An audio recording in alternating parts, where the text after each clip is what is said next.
A loss tonight in the world of classic rock. Robbie Robertson, the driving force behind the band, died today in Los Angeles. Our job is not to be what's happening. Our job is to be as honest as we can about this noise that we're making.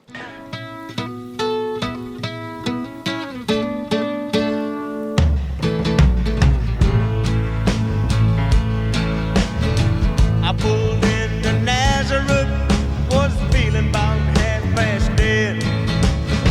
I just need some place where I can lay my head. Hey, mister, can you tell me where a man might find a bed? He just grinned and shook my hand, no was all he said. Take a load off, Fanny. Take a load for free. When this music came along that was like, that's it. That's the sound. That's the feeling.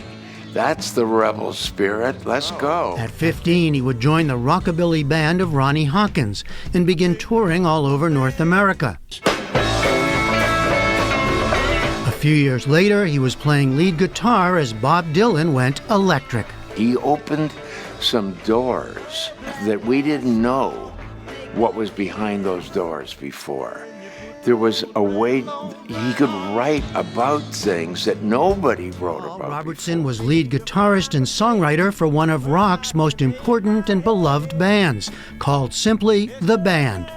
Robertson, Rick Danko, Richard Manuel, Garth Hudson, all Canadian, and Levon Helm, the Arkansas-born singer and drummer. With songs like Up on Cripple Creek and The Weight, the band brought together disparate influences to make something new. Do me a favor, son, won't you stay and keep Anna Lee company? Take a load off, Fanny. Take a load for free. Take a load off, Fanny. And you put the load right on me. People said, what is this? Yeah. Where did this come from? This doesn't fit in. This isn't what's happening. And we were like, thank you. Thank you. It all culminated in 1976 in San Francisco with one of rock's most renowned concerts, the band's Last Waltz. A Virgil Kane is the name, and I served on the Danville train. To Stoneman's cavalry came, and they tore up the tracks again. In the winter of '65, we were hungry, just barely alive. By May 10th, Richmond had fell.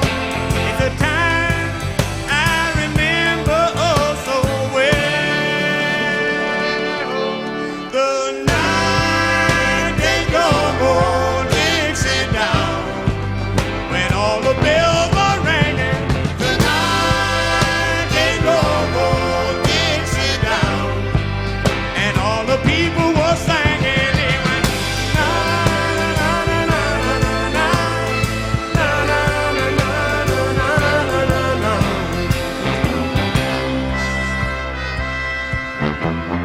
Back with my wife in Tennessee, when one day she called to me, said, Virgil, quick, come and see, there goes the Robert E. Lee. Now I don't mind chopping wood, and I don't care if the money's not good. You take what you need and you leave the rest, but they should never have taken the very best.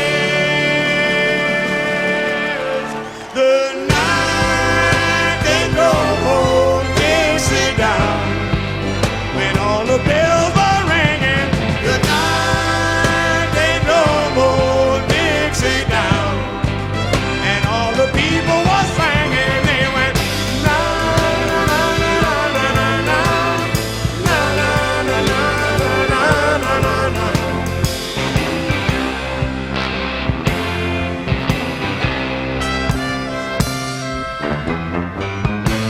like my father before me, I've overworked the land. And like my brother above me, who took a rebel stand, he was just 18, proud and brave, but a Yankee laid him in his grave. And I swear by the mud below my feet, you can't raise a cane back up when he's in defeat. The night they go old Dixie down, when all the bells were ringing. The night they go old Dixie down, and all the people were singing. They went na na na na na na na na na na na na na na.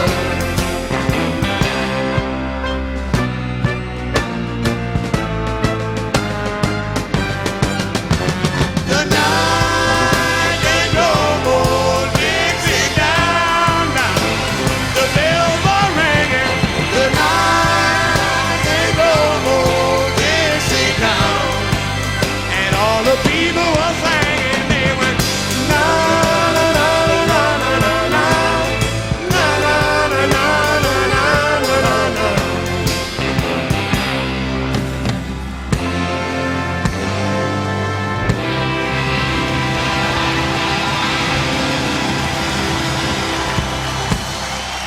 Indeed, the brotherhood didn't last amid drugs, alcohol, depression, squabbles over direction, and resentment by other members of the band of Robertson, who they claimed took too much credit, including when it came to collecting songwriting royalties. In a 1983 memoir, Levon Helm wrote bitterly of his former best friend. Helm died in 2012 of throat cancer.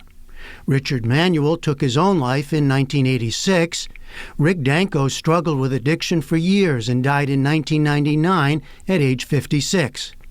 Garth Hudson is the only other surviving band member. Robbie Robertson told his side of the story in his 2016 memoir, Testimony. I think it's a bittersweet story. I think it's a bittersweet story because ultimately we're left with this phenomenal body of work, this music that will live on forever.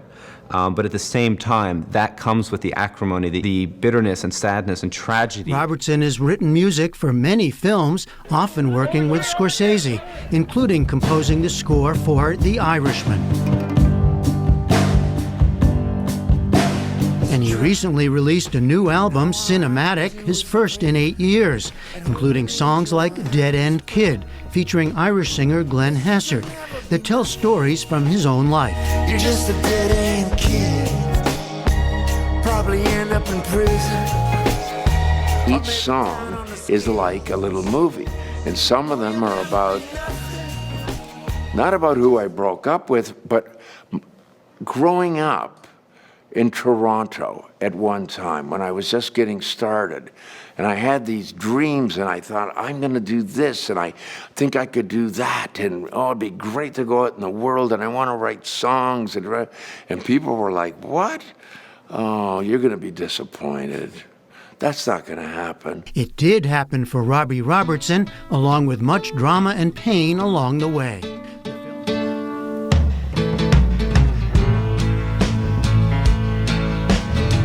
I pulled into Nazareth, was feeling about half past dead.